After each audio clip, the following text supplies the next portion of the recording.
Friends, तो जैसा कि लास्ट एपिसोड में हमने देखा था, लुकिंग एयर चारों ओर से घिरी हुई होती है। अब आगे जब लुकिंग एयर चारों ओर से घिरी हुई स्क्रीन पर दिखाई दी तो उस वाइट स्पिरिट माउंटेन के बाद लोगों के चेहरे पर हैरानी के भाव थे। क्या ये साउथवुड एकेडमी की लुकिंग एयर है? लीडर बोर्ड में फर्स्ट स्थान पर क्या उसे निशाना बनाया जा रहा है? ये तो शी हुआंग, जियांग लियांग, चीसू और जोनफू हैं। ये सभी लीडर बोर्ड पर पीक स्थान पर हैं। साउथवुड एकेडमी अब मुश्किल में है। शी हुआंग पूरी तैयारी के साथ आया था। उसने यह सब पहले से ही सोच रखा होगा। अगर वे लुकिंग एयर को हरा देते हैं तो ईस्टपुल एकेडमी संभवतः साउथवुड एकेडमी के लीडर को हटाकर उसे पीछे छोड़ देगी।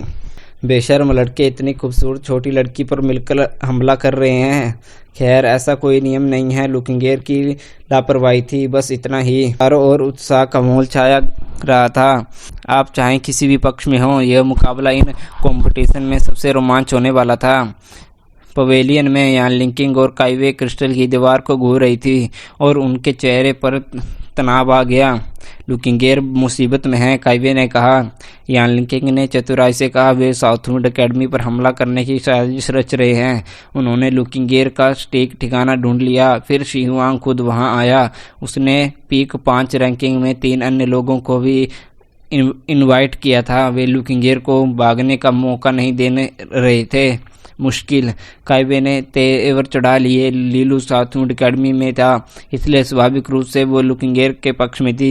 इसके अलावा लुकिंग एयर ने पहले भी संस्कृत वेला की मदद की थी, इसलिए काइवे उसे बाहर होते देखना नहीं चाहती थी। फिर भी अगर इच्छाएं घोड़े होती तो भिखारी उन पर सवार होते। मेन पवेलियन में वातावरण घुटन बना हो गया था।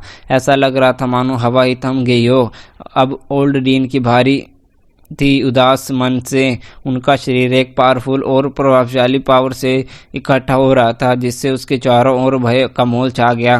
पास से गवर्नर श्री बेफिक्र होकर बैठे थे और उनके चेहरे पर हल्की सी मुस्कान थी। गवर्नर श्री ने इसकी योजना बनाने में काफी मेहनत की होगी, है ना? ओल्ड डीन ने संक्षिप्त लहजे में पूछा। इस साजिश में सिर्फ ईस्टपुल एकेडमी ही शामिल नहीं है, बल्कि 3 अलग अलग एकेडमी भी शामिल हैं। ये एक लंबे समय से रची रचना कही जा सकती है, न कोई अचानक हुई मुलाकात। जियांग लियांग, चीसू और जोनफू महज स्टूडेंट थे। उनका शी हुआंग के साथ मिलकर काम करने का निर्णय यह दर्शाता था कि उनके संबंधित एकेडमी ने उन्हें ऐसा मार्गदर्शन दिया था। और त्यांजू प्रोविंस में साउथवुड एकेडमी के विरुद्ध कई प्रमुख को एकेडमी को एकजुट करने में सक्षम एकमात्र व्यक्ति वो गवर्नर शी ही थे। साउथवुड एकेडमी क्या सर्वश्रेष्ठ विद्यालय का खिताब बहुत लंबे समय से प्राप्त है, गवर्नर शी ने प्रसन्नता पूर्वक कहा। ये तो जनता की इच्छा मात्र है। गवर्नर शी, आपका त्यांजू प्रोविंस में आना सूप के कढ़ाई की चूहे की बीट गिरने जैसा है, डीन ने लहजे में कहा। गवर्नर शी की आंखों में क्रोध की झलक दिखाई दी। उन्होंने सीधे सीधे कहा, डीन, तुमने मुझे ऐसा करने पर मजबूर कर दिया। चिंता मत करो, इस साल राज दरबार के मूल्यांकन में मैं तुम्हें फिर से खराब समीक्षा दूंगा। उस समय गवर्नर शी शायद आपका पद छोड़ देंगे, डीन ने ठंडे स्वर में कहा। गवर्नर शी उतनी ही ठंडी मुस्कान के साथ जवाब दिया, अरे चिंता मत करो, अगर आपका स्कूल सर्वश्रेष्ठ खिताब खो देते हैं तो साउथवुड एकेडमी का मूल्यांकन का कोई महत्व नहीं रह जाता। कि आपसी घूरती निगाहों में बिजली सी दौड़ गई और क्रोध और घृणा का एक शब्दहीन संचार जिसने मेन पवेलियन में तनाव को और बढ़ा दिया। मेंटर एनली वहीं बैठी रहे, उनकी कहा सुनी पर ध्यान नहीं दिया। उन्होंने इस तरह की रणनीति के कई मामले देखे थे। जब तक कोई नियम नहीं तोड़ा जाता, वे दखल नहीं देते। अपना पूरा ध्यान क्रिस्टल की दीवार पर केंद्रित किया। वो मन ही मन सोच रहा था, यह लड़की लुकिंग एयर की हालत बेहद खराब है। टूटी फूटी इमारतों के विशाल क्षेत्र के भीतर लुकिंग एयर की ठंडी निगाहें उसके बगल सामने खड़े शी हुआंग पर टिकी थी। इस शो को तैयार करने में तुमने बहुत मेहनत की होगी, उसने स्पष्ट और शांत स्वर में कहा। यह आपके प्रति मेरे गहरे सम्मान का प्रतीक है, किंग एयर, शी हुआंग ने मुस्कुराते हुए कहा। उसने अपना सिर हल्का सा हिलाया, यह जानते हुए कि शब्दों का कोई उपयोग नहीं है। उसका छोटा सा शरीर बर्फीले सफेद गूंजती पावर से भर उठा और उसके बर्फीले रेशम दस्ताने बर्फ से टुकड़े से जमने लगे। यह लगभग टाइगर की जीभ जैसा था, हल्का सा स्पर्श भी मांस को चीर सकता था। ये खास तौर पर बनाए गए थे। बर्फीले रेशम के दस्ताने लुकिंगेर के हथियार थे। बाकी तीनों ने भी अपनी अपनी रेजोनेंस पावर का उपयोग करना शुरू कर दिया। हर एक ने अपने हथियार तैयार कर लिए थे और लुकिंगेर को निर्दयता से घूरने लगे। तनाव स्पष्ट रूप से महसूस किया जा रहा था। अगले ही पल तीनों एक साथ अपनी अपनी दिशाओं से आगे बढ़े। लाइट की 3 किरणें जब लुकिंगेर को घेर लिया, लुकिंगेर की बर्फीली रेजोनेंस उन पर भड़क उठी। वो पीछे नहीं हटे बल्कि उनसे भिड़ गई। जैसे ही उसकी पावर उसके चारों ओर गूंज, उसके आसपास की हवा घनी हो गई और उसके नीचे की फटी हुई जमीन पर पाले के धब्बे दिखाई देने लगे। चारों रेजोनेंस पावर का जबरदस्त टकराव हुआ, लेकिन सबसे ज्यादा निराश 3 हमलावर थे। वे लुकिंगेर की आइस रेजोनेंस पावर के पीछे छिपी ताकत को महसूस कर सकते थे, जिससे उनके हमलों को नाकाम कर दिया। वो सचमुच 9th ग्रेड की पावर है, एक हाई ग्रेड की 7th ग्रेड का रेजोनेंस पावर। फिर तीनों ने दोबारा हमला किया। Red fire palm, Jiang Liang ने चिल्लाते हुए रेड फायर रेजोनेंस पावर को अपनी हथेली में समाहित कर लिया। एक धधकती हुई रेड पाम का लुकिंगेर की ओर उड़ गया। पॉइजनस आइवी का मैजिक। अपने हाथों को आपस में जोड़कर चीसू ने अपनी पॉइजनस ग्रीन पावर को जमीन पर रेंगते हुए भेजा, जिससे ग्रीन रंग की ब्रांचेस बनी जो लुकिंगेर के पैरों की ओर बढ़ी।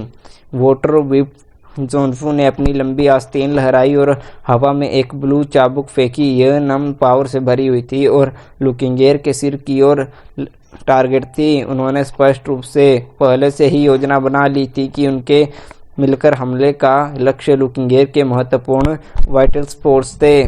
फ्रोस्ट हेलो, लुकिंगेर ने अपने पैर पटका और उसके शरीर के चारों ओर एक आइसी ब्लू रंग का ऑरा प्रकट हो गया। यह धीरे धीरे फैलता गया और अपने संपर्क में आने वाली हर चीज को जमा देता गया। तीनों हमले बेअसर हो गए। वे लड़खड़ा गए। लुकिंगेर ने ऐसा नहीं किया। उसने जियांग लियांग पर हमला किया। उसके कोमल हाथ पहले से ही चल रहे थे और जैसे वो आगे बढ़ती गई वैसे वैसे और अधिक आइस रेजोनेंस पावर हवा में उत्पन्न होती गई, इसलिए उन्हें कड़ाके की ठंड लगना शुरू हो गई। लुकिंगेर के हमले ने जियांग को पल भर में पराजित कर दिया। अगर जोनफू और चीसू उसकी मदद करने के लिए न आते तो वो जल्दी हार जाता। खंडहरों में मची अफरा तफरी और भी अफरा तफरी पर नजर रखना मुश्किल था। यह 3 वर्सेस 1 की लड़ाई थी, लेकिन हर कोई देख सकता था कि लुकिंगेर का पलड़ा भारी था। उनकी अद्भुत फाइटिंग क्षमता ने दर्शकों को अचंभित कर दिया। क्या खूबसूरती है और क्या टैलेंट था। हालात बिगड़ते देख जियांग लियांग ने आखिरकार अपने मेन रणनीति से गरजते हुए कहा, शीहुआंग, तुम किस बात का इंतजार कर रहे हो? सही, उसने चिल्लाया। मलबे में एक तीखी थंडरस साउंड गूंज उठी। बिजली की एक तेज चमक लुकिंगेर की ओर बढ़ी। इस नए हमले की पर उसकी आंखें सख्त हो गई, लेकिन फिर भी उसने जल्दबाजी नहीं की। आखिरकार वो जानती थी कि शीहुआंग अंततः लड़ाई में शामिल हो जाएगा। उसकी आइस रेजोनेंस पावर उसके रेशमी दस्तानों में इकट्ठी हो गई और वे मानो क्रिस्टल से ढके हुए प्रतीत हो रहे थे। उसकी हथेली बिजली के भाले से टकराने के लिए तेजी से आगे बढ़ी। बर्फ और आइस आपस में टकराई और मैदान में बिखर गई। लुकिंगेर थोड़ी सी हिली, जबकि हमलावर को पीछे हटना पड़ा। यह शायद परीक्षाओं में पहली बार होगा जब लुकिंगेर युद्ध में हावी नहीं रही होगी। जैसे ही उसकी निगाहें उस चटकती हुई आकृति पर पड़ी, उसके यंग चेहरे पर चिंता के भाव उभर आए। हाई ग्रेड की 7th ग्रेड का रेजोनेंस, थंडर रेजोनेंस बेहद खतरनाक। किंगेर, तुम्हारी अपर 7th ग्रेड की आइस रेजोनेंस भी उतनी ही सम्माननीय है, शीहुआंग ने चंचल स्वर में उत्तर दिया। फिर भी आज तुम बचकर नहीं निकल पाओगे। लुकिंगेर कुछ पल चुप रही। शीहुआंग और वह बराबरी पर थे। लड़ाई में उनके 3 साथियों के होने से वाकई नुकसान में थी, लेकिन अगर उन्हें लगा कि लुकिंगेर को चुपचाप आने के लिए बस इतना ही काफ़ी है तो वे नासमझ थे। चूंकि आपने खेलना चाहते हैं तो मैं अंत तक आपका मनोरंजन करूंगी, लुकिंगेर ने ठंडे लहजे में कहा। उन शब्दों को सुनकर उनके सिर में सिरहन दौड़ गई। सबकी निगाहें उस पर टिकी थी। लुकिंगेर ने अपने हाथ फैलाए और धीरे से अपने बर्फीले रेशमी के दस्ताने उतार दिए। इसके साथ ही उसके नंगे हाथ भी सामने आ गए। उनकी आंखें सिकुड़ गई। शीहुआंग भी अचानक गंभीर दिखने लगा। क्या वो आखिरी कार अपने ट्रम्प कार्ड के इस्तेमाल करने वाली है। जब लुकिंगेर ने अपने दस्ताने उतारे तो सबकी निगाहें उसके हाथों पर टिक गई, जो बेहद खूबसूरत और बेदाग थे। ऐसा लग रहा था मानो उन्हें किसी डिवाइन पावर से तराशा गया हो। उनके हाथों में एक अलौकिक सुंदरता थी, मानो उन्हें सीधे सीधे भेड़ की चर्बी से बने जेड़ पत्थर से तराशा गया हो। जब उसने अपने हाथ दिखाए तो वहां मौजूद 3 लड़के उनकी सुंदरता से मंत्रमुग्ध हो गए, यहाँ तक कि चीसू भी, जो एक लड़की थी। उन्होंने कई खूबसूरत चेहरे देखे थे, लेकिन इतने खूबसूरत को थामे हुए हाथों को देखना उनके लिए एक नया अनुभव था। यह अफसोस की बात थी कि लुकिंगेर उन्हें हर समय रेशमी दस्तानों के नीचे छिपाकर रखती थी। लुकिंगेर के हाथों पर भी बर्फीली पैटर्न हल्के से दिखाई दे रहे थे, जिसने ठंडी धुंधली निकल रही थी। सावधान रहो, यह लुकिंगेर की सीक्रेट आर्ट है। हैंड ऑफ आइस जेड वही 9th सील स्टेज की हो, लेकिन यह टेक्निक ड्यूक स्टेज के कुछ रेजोनेंस आर्ट को भी मात दे सकती है। शिहुआंग ने उन्हें कड़े शब्दों में चेतावनी दी। यह सुनकर बाकी लोग एकदम सतर्क हो गए। उन्होंने लुकिंगेर के खूबसूरत आंखों को और भी ज्यादा सावधानी से देखा। ड्यूक स्टेज की रेजोनेंस आर्ट 10 सील स्टेज के कल्टीवेटर से बिल्कुल अलग स्टेज की थी। वे स्वयं इतनी हाई ग्रेड की रेजोनेंस आर्ट का उपयोग करने में असमर्थ थे, फिर भी लुकिंगेर की यह एक्स्ट्राऑर्डिनरी क्षमता रेजोनेंस मास्टर स्टेज में प्रवेश करने से पहले ही इस्तेमाल की जा सकती थी। यह बाकी एक भयानक संभावना थी। अब उन्हें समझ आने लगा कि शिहुआंग ने लुकिंगेर से निपटने के लिए उन्हें क्यों बुलाया, जबकि वो खुद काफी पावरफुल था। शायद यह वही तुर्प का पत्ता था जिसे वो डरता था। आइस की क्वीन। लुकिंगेर ने एक शब्द भी व्यर्थ नहीं कहा। अपने आइसी चेहरे पर बिना कोई भाव बदले वो शिहुआंग की ओर बढ़ गई। ऐसा लगता था वो पहले शिहुआंग से निपट लेना चाहिए। शिहुआंग को इसका पहले से ही अंदाजा था। थंडर की एक चमक के साथ वो पीछे हट गया। थंडर की रेजोनेंस भी हवा के रेजोनेंस की तरह गति में अच्छी होती है। लुकिंगेर ने तुरंत अपना लक्ष्य बदल दिया। अपने लीडर का साथ छोड़कर जियांग लियांग की ओर रुख किया। जियांग लियांग घबरा गया। उसके पास शिहुआंग जैसी पावर नहीं थी और ना ही गति। वो केवल चिल्लाकर ही अपनी प्रचंड रेजोनेंस पावर का बुला सका। उसी समय उसकी तलवार में आग लग गई। उसने लुकिंगेर पर हमला कर दिया।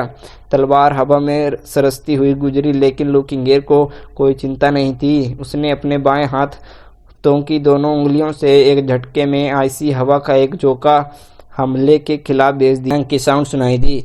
घंटी जैसी एक स्पष्ट ध्वनि सुनाई दी और जियांग लियांग ने पाया कि उसकी तलवार मोटी बर्फ की परत से ढक गई है, जिसने उसकी आइस रेजोनेंस को तुरंत बुझा दिया। ये परत जेड़ तेजी से फैली और जल्द ही वो वहीं बर्फ में जम गया। एक ही चाल में 8th seal stage Jiang Liang हार गया। लुकिंगेर के आइस जेड हैंड वाकई बेहद पावरफुल थे। चीसू और जोंगफू तुरंत वहां से भाग गए, लेकिन अपना तुरुप का पत्ता दिखाने के बाद लुकिंगेर उन्हें इतनी आसानी से कैसे जाने दे सकती है। उसने अपने पैरों पर 2 सटीक निशान लगाए, जिससे बर्फ की जंजीर बन गई और वे वहीं जम गए।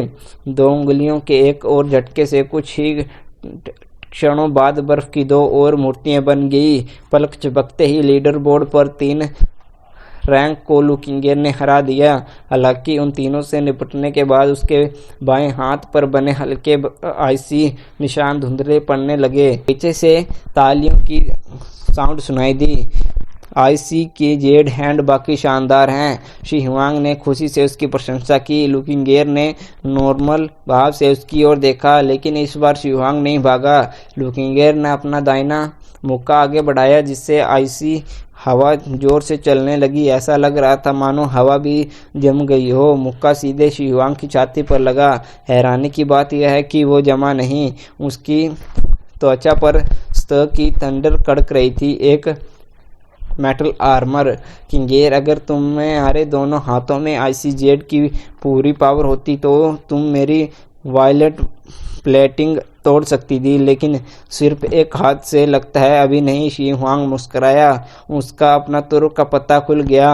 आइसजेड के हैंड के पूरे हमले का सामना करने के लिए शी हुआंग को सतर्क रहना पड़ा, लेकिन अब जब उसकी आधी ही पावर बची थी तो उससे डरने की कोई बात नहीं थी। दूसरे शब्दों में कहें तो उसने बाकी तीनों को आइसजेड हैंड से बचाव के लिए ढाल के रूप में इकट्ठा किया था। सब कुछ योजना के अनुसार ही हुआ था। वे पूरी ताकत से एक दूसरे पर टूट पड़े, जिससे उसकी सारी ऊर्जा खत्म हो गई। अंत में लुकिंगेर का दिल बैठ गया जब उसके दाहिने हाथ पर बने निशान धुंधले पड़ने लगे। उसके आइसजेड हैंड हाथ थक चुके थे। तभी शी हुआंग ने थंडर की गति से हमला किया। एक जोरदार मुक्का निकला और लुकिंगेर के पेट पर जा लगा। उसका छोटा सा शरीर हवा में उछल गया और वह नुकीली चट्टानों के ढेर पर जोर से जा गिरी। उसके ओठों पर खून दिखाई दिया।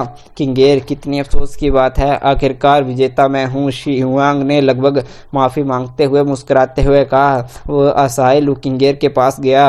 हालात देखकर लुकिंगेर ने मन ही मन आह भरी। उसने पास आते हुए शी हुआंग को उदास निगाहों से देखा। वो जितनी दुखी थी उससे ज्यादा कुछ कर भी नहीं सकती थी। मुझे आपके अंक मिल जाएंगे। हुआंग ने हाथ बढ़ाकर लुकिंगेर की छाती पर लगे क्रिस्टल को छुआ। तभी स्विच ठीक उसी टाइम दर्जनों लाइट के गोले अचानक कहीं से निकले और शी हुआंग के और लुकिंगेर के बीच फट गए। चकाचौंध कर देने वाली रोशनी। शी हुआंग अचानक हुए हमले से अचंभित रह गया। उसकी आंखों में दर्द झलक रहा था। फिर भी उसने तुरंत हाथ बढ़ाकर लुकिंगेर को पकड़ लिया। सिर्फ हवा। अब घबराहट उसके अपनी दर्द से भरी आंखें जबरदस्ती खोली और उसने देखा कि एक आकृति लुकिंगेर को पकड़े हुए रूइंस में गायब हो रही है। शी हुआंग गुस्सा होकर आगे बढ़ा। उसने एक टूटी दीवार फाड़ दी, लेकिन उसे वहां किसी का कोई निशान नहीं दिखा। सारा किया गया काम खत्म हो चुका था। उसकी जगह एक निराशा का माहौल छा गया। वो व्यक्ति तेजी से भाग निकला, लेकिन फिर भी शी हुआंग ने उसे तुरंत पहचान लिया। उस कमीने लीलू ने। शी हुआंग ने दांत पीसते हुए फुफकारा। उसने सब कुछ बर्बाद कर दिया। रूइंस के बीच शी हुआंग इतना गुस्सा था कि उसके शरीर से भाप निकल रही थी। उसकी आंखों में पागलपन झलक रहा था। वो लुकिंगेर, जो उसकी सबसे बड़ी बाधा थी, को लगभग खत्म करने ही वाला था और अब लीलू उसे छीनकर उसे ले गया था। अपनी कड़ी मेहनत से बनाई गई सारी योजना को बर्बाद होते देख शी हुआंग का गुस्सा 7वें आसमान पर पहुंच गया। काश वो लीलू के 1000 टुकड़े कर देता। शी हुआंग की निगाहें लीलू के पैरों को खोजने के लिए जमीन पर चारों ओर घूमती रही, लेकिन उसे कुछ भी दिखाई नहीं दिया। ऐसा लग रहा था मानो वे दोनों हवा में गायब हो गए हों। उसने कुछ देर तक खोजबीन की, फिर उसे व्यर्थ लगा। उसने गहरी सांस ली और खुद को शांत करने की कोशिश की। वो वापस आइस के तीनों मूर्तियों के पास लौटा और अपनी रेजोनेंस पावर का उपयोग करके उन्हें पिघालने लगा। तीनों के चेहरे नीले पड़ गए और वे बर्फ से बाहर रेंगते हुए बेकाबू होकर कांप रहे थे। काफी समय बाद जाकर वे आखिरकार ठीक होने लगे। शी हुआंग ने उनकी तरफ देखा। लुकिंगेर को लीलू ले गया है। हमारा मिशन अभी पूरा नहीं हुआ। हमें जल्द उन्हें ढूंढना होगा। मैं लुकिंगेर को घायल कर दिया है। उसे ठीक होने में कुछ समय लगेगा और उसकी आइसजेड पावर अस्थायी रूप से निष्क्रिय हो गई है। वो कुछ समय तक इसका उपयोग नहीं कर पाएगी। जैसे ही हम उन्हें ढूंढ लेंगे उसे खत्म करना आसान हो जाएगा। तीनों ने सिर हिलाया। उन्होंने इतनी मेहनत की थी, इसलिए वे खाली हाथ नहीं लौटना चाहते थे। मुझे डर है कि हम कुछ ही लोगों काफ़ी नहीं होंगे। हम इलाका बहुत पेचीदा है। मेरा सुझाव है कि हम लुकिंगेर के गंभीर रूप से घायल होने की खबर फैलाएं। वाइट स्पिरिट रूइंस में और भी अधिक स्टूडेंट हैं। अगर वे पूरी तरह स्वस्थ होते तो वे उससे भिड़ने की हिम्मत नहीं करते, लेकिन उनके घायल होने और उतने सारे क्षेत्रों पर कब्जा होने के कारण कुछ साहसी लोग हमला करने की कोशिश करेंगे, जोंगफू ने अचानक कहा। बाकी लोगों ने तुरंत इस बात को एक्सेप्ट कर लिया, यहाँ तक कि शी हुआंग की आंखें भी चमक उठी। चलो चलते हैं, उन्हें जरा सा भी समय मत दो, शी हुआंग ने आदेश दिया। फिर वे झटपट वहां से चले गए। व्हाइट स्पिरिट माउंटेन के बाहर जब लुकिंगेर को अचानक बचाया गया तो बाहर जोरदार जयकारे हुई। आखिरकार जिन लोगों को इसमें कोई हित नहीं था उनके लिए आकर्षक लुकिंगेर समर्थन करने के लिए अधिक लुभावनी थी। इसके अलावा वो कमज़ोर पक्ष में थी। हालांकि उन्हें यह भी पता था कि लुकिंगेर घायल हो गई है। भले ही उसे बचा लिया गया था, लेकिन उन्होंने केवल कुछ समय के लिए उसे बचाया था। ऐसा लगता है कि यंगलॉर्ड ने ही लुकिंगेर को बचाया था। काइबे की नज़र तेज थी और ऐसा लग रहा था कि उसने उसे पहचान लिया था। यान लिंकिंग ने अपना सिर झुकाया। ये लीलू संकट में फंसी लड़की को बचाने में माहिर है। समय तरीका सब एकदम सही था। भला कौन सी लड़की इसका विरोध कर सकती है? काइवे ने हल्की सी मुस्कान दी। क्या ऐसा हो सकता है कि किंगेर को एक नया ओपोनेंट मिल जाए? ये देखना बाकी दिलचस्प होगा, यान लिंकिंग ने उत्साह से कहा। यहाँ का खुशनुमा माहौल मेन पवेलियन के माहौल से बिल्कुल विपरीत था। हालांकि लुकिंगेर के बचाव के बाद ओल्ड डीन का मूड भी थोड़ा हल्का हो गया था। फिर भी वो कुछ नहीं बोला, क्योंकि वो यह भी जानता था कि साउथवुड एकेडमी एक गंभीर स्थिति में थी। लुकिंगेर के सीरियस इंजर्ड होने के कारण शियुआंग को हराना बहुत मुश्किल काम था। उसके बगल में बैठे गवर्नर शी शांति से चाय की चुस्की ले रहे थे। लुकिंगेर के बचाव से उन पर कोई खास असर नहीं पड़ा। उन्हें यह भी पता था कि यह घटनाक्रम थोड़ा देर से हुआ। अब वह सबसे बड़ी समस्या नहीं थी। जब तक शियुआंग उसे ढूंढकर उसके अंक ले लेता है तब तक सब ठीक रहेगा। उस समय त्यांजू प्रोविंस के सर्वश्रेष्ठ कॉलेज का खिताब ईस्टपुल एकेडमी को प्राप्त हुआ। इस विचार ने गवर्नर शी के होठों पर खुशी की एक हल्की सी झलक दिखाई दी। चारने वाला लीलू था। लुओलान परिवार का वो लड़का वाकई बहुत परेशान करने वाला था, लेकिन कोई बात नहीं। जब वो त्यांजू प्रोविंस में उसका नियंत्रण बना रहेगा, उसके पास मुसीबत खड़े करने और लुओलान परिवार को तोड़ मरोड़ने को और भड़काने के कई मौके मौजूद रहेंगे। वाइट स्पीड माउंटेन के रुइंस में कहीं लीलू ने लुकिंगेर को एक नेचुरल पेड़ के खोखले तने में धीरे से लिटा दिया। उसने अपना सिर नीचे किया तो पाया कि लुकिंगेर की निगाहें सीधे उसके चेहरे पर टिकी हुई थी।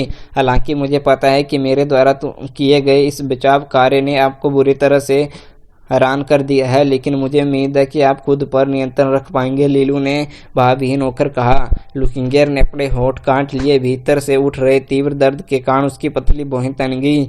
वो जानती थी कि उसकी चोटें मामूली नहीं थी। यह कितना बुरा है? लीलू ने पूछा।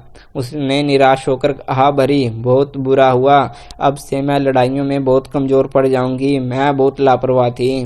यह तो बुरा हुआ। शियुआंग और उसके गुंडे हमें ढूंढ ढूंढ कर मार डालेंगे। अगर वो समझदार हैं तो बाकी स्टूडेंट को भी बुला लेगा। देर सवेर हम पकड़े ही जाएंगे। लुकिंगेर ने विंक किया। मुझे खेद है। लुकिंगेर ने अपना सिर झुका लिया। तुम्हें किस बात का अफसोस है? लीलू ने आश्चर्य से पूछा। मैं फर्स्ट स्थान प्राप्त नहीं कर पाई। मैं सबको निराश किया। साउथवुड एकेडमी के अतिरिक्त ट्रांस सीटें नहीं मिलेंगी। लुकिंगेर ने धीरे से कहा। हम इसमें तुम्हारा क्या लेना देना है? प्रवेश सीटें व्यक्तिगत रूप से अर्जित करनी पड़ती हैं। अतिरिक्त सीटें, फर्स्ट स्थान, ये सब तुम्हारी व्यक्तिगत उपलब्धि हैं। अगर तुम इसे हासिल नहीं कर सकते तो यह साउथवुड एकेडमी के अन्य स्टूडेंट के लिए दुर्भाग्य की बात है, लीलू ने आक्रोश से कहा। मैं जिस लुकिंगेर को जानता हूँ वो इतनी शर्मीली नहीं है। क्या तुम्हारे सिर पर चोट लगी है या कुछ और? ने उसे गुस्से की तरफ देखा। सिर पर चोट तो तुम्हारे सिर पर लगी है। लीलू मुस्कुराए। ओह, मैं लगभग भूल ही गई थी। तुम घायल हो और मेरे पास वाटर रेजोनेंस है। मैं तुम्हारी मदद कर सकता हूँ ठीक होने में। मुझे डर है कि ये चोटें इतने कम समय में पूरी तरह से ठीक नहीं होगी। लुकिंगेर हिचकिचाई। जितना हो सके उतना ठीक करो, लीलू ने कहा। उसकी वाटर रेजोनेंस विशेष थी और वाटर और लाइट दोनों के रेजोनेंस में रिइनकार्नेशन गुण होते हैं। संयुक्त रूप से वे सब कुछ चमत्कारी उपचार कर सकते थे। उसने अपना हाथ बढ़ाकर उसका छोटा सफेद हाथ अपने हाथ से थाम लिया। जैसे ही लुकिंगेर का हाथ पकड़ा वो झट से उठी बैठी। उसने अपना हाथ जोर से पीछे खींच लिया। उसका हमेशा गोरा रहने वाला चेहरा अब शर्म से लाल हो गया। वो शर्मिंदा होकर उसे घूरने लगी। बदमाश, तुम क्या कर रहे हो? लीलू भी उसी की प्रतिक्रिया देखकर चौंक गया। मैं अपनी वाटर रेजोनेंस पावर का उपयोग करके तुम्हें ठीक कर रहा हूँ, लुकिंगेर हकलाते हुए बोली। अच्छा, मेरा हाथ मत पकड़ो, लीलू ने अचंभित होकर सिर हिलाया। मेरी रेजोनेंस पावर वैसे भी काफ़ी कमज़ोर है। कपड़ों से ऊपर से तो यह और भी कमज़ोर हो जाएगी। यह फिर आप घूम जाइए और मैं आपके कपड़े थोड़े से नीचे खींच दूंगा। लुकिंगेर के मोतियों जैसे सफ़ेद दांत आपस में रगड़ा खा रहे थे, मानो वो एक छोटी सी बाघिनी की तरह गुस्से से उसे घूर रही हो। ठीक है, इलाज नहीं, ज़्यादा देखभाल करना मुश्किल है, चलो यही इंतजार करते हैं, फिर बाहर हो जाते हैं। लीलू अब चिढ़ गया था, यह लड़की बहुत परेशान करने वाली थी। इलाज को लेकर इतना बड़ा हंगामा, वो भी गुस्सा हो जाता था। इंतजार उसे उठते देख लुकिंगेर ने जल्दी से उसे रोक दिया। उसने अपना सिर झुका लिया, मैं गलत थी, कृपया जारी रखें। लीलू ने उसे घूरा, फिर वापस बैठ गया। उसने अपना खुरदुरा हाथ बढ़ाकर लुकिंगेर का हाथ थाम लिया। शायद उसकी टेक्निक की वजह से उसका छोटा हाथ छूने से बेहद ठंडा था, मानो खुद जेड़ पत्थर हो। इससे उसके मन में कुछ शरारती विचार आ गए, लेकिन लीलू ने अपने चेहरे पर कोई भाव नहीं आने दिया और तुरंत अपनी रेजोनेंस पावर को प्रभावित किया। ब्लू रेजोनेंस पावर उसके हाथों में प्रभावित होकर लुकिंगेर के शरीर में एंटर कर गई और डैमेज हुई की मरम्मत करने लगी। जैसे ही उसकी वाटर लाइट रेजोनेंस उसके शरीर में एंटर हुई, वो उसकी प्योरिटी से आश्चर्यचकित रह गई। उसका पुनर्जीवित उसकी अपेक्षा से कहीं अधिक प्रभावित था। उसके भीतर धीरे धीरे गर्माहट फैल गई और दर्द कम होने लगा।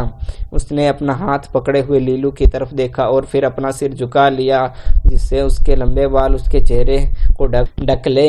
उसका चेहरा टमाटर की तरह लाल था और उसका शरीर भी कांप रहा था। ऐसा दृश्य अक्सर देखने को नहीं मिलता।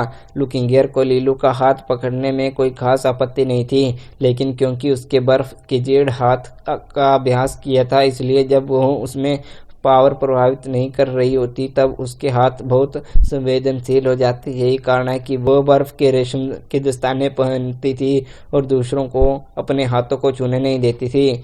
लीलू ने उसका हाथ बेरहमी से पकड़ा और बाद में उसकी माफ़ी मंगवाई। आमतौर पर गर्व करने वाली लुकिंगेर को शर्मिंदगी महसूस हुई।